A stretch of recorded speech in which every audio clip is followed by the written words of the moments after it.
ফরজ গোসল করার পদ্ধতি হলো, আপনার গোসল ফরজ হলে বাথরুমে গোসলখানায় গিয়ে সর্বপ্রথম আপনার শরীরের যে জায়গায় নাপাক লাগছে বা কাপড়ের যে জায়গায় নাপাক লাগছে সেই জায়গাটা কি করা, পরিষ্কার করে নেওয়া আগে। যদি আপনার জায়গাটা চিহ্নিত থাকে যে এই জায়গাটা নাপাক লাগছে, ওই জায়গাটা ধুয়ে ফেলান। এরপরে নামাজের জন্য যেভাবে আমি অজু করছি সেভাবে অজু করা। এরপরে অজু করা, হাতের কবজি ধোয়া, এরপরে কুলি করা, নাকে পানি দেওয়া, মুখ ধোয়া, হাতের কনুই পর্যন্ত ধোয়া, মাথা মাসা করা, এরকম অজু করা। অজু করার পরে এবার আপনি গোসল করেন।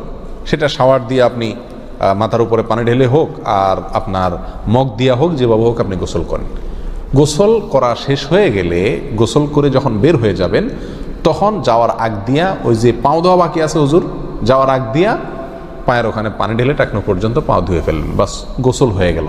এই ভিতরে আপনার শরীরের প্রতিটি অঙ্গের প্রতিটি জায়গায় পানি পৌঁছানোর চেষ্টা করতে হবে। প্রকাশ্য অঙ্গ যেগুলো, নাভির প্যাচ থেকে নিয়ে, বগলের নিচ থেকে নিয়ে, আঙ্গুলের চিপা থেকে নিয়ে, প্রত্যেকটা জায়গায় যেন পানি যায়, সেজন্য সেখানে পানি পৌঁছানোর চেষ্টা করতে হবে। ডলার দরকার হলে ডলবে, যেভাবে ওখানে পানি পৌঁছাতে হবে। কানের প্যাঁচের ভিতরে, একেবারে গভীরে না, প্যাচগুলোর ভিতরে যেন পানি যায় সেদিকগুলো খেয়াল রাখতে হবে। কোনো একটি জায়গা যদি শুকনা থাকে তাহলে কি হবে না, ফরজ গোসল হবে না।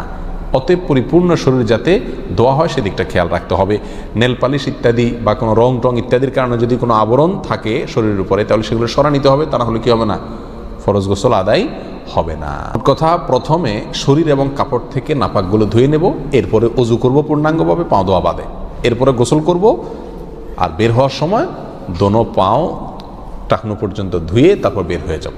এই গোসলের সাথে আমার অজু হয়ে গেল। এই গোসলের পরে আর কি করার দরকার নাই, অজু করার দরকার নাই। অনেকে গোসলের পরে অজু করেন, এটা কোনো প্রয়োজন নাই। তবে কেউ যদি গোসল করা অবস্থায় তার পেশাব চলে আসে, অনেকে আছে পানির স্পর্শ লাগলে পেশাব বেশি আসে, তো গোসল করা অবস্থায় যদি তিনি পেশাব করে দেন বা অজু ভঙ্গের কোনো কারণ তার ভিতরে আসে, তার বায়ু ছাড়লেন, তাহলে তো সেক্ষেত্রে অজু যেটা শুরুতে করছিল ওইটুকু তো আর নাই। তাহলে তাকে আবার কি করতে হবে, নতুন করে গোসলের পরে অজু করতে হবে। এই হলো মোটামুটি ফরজ গোসলের পদ্ধতি।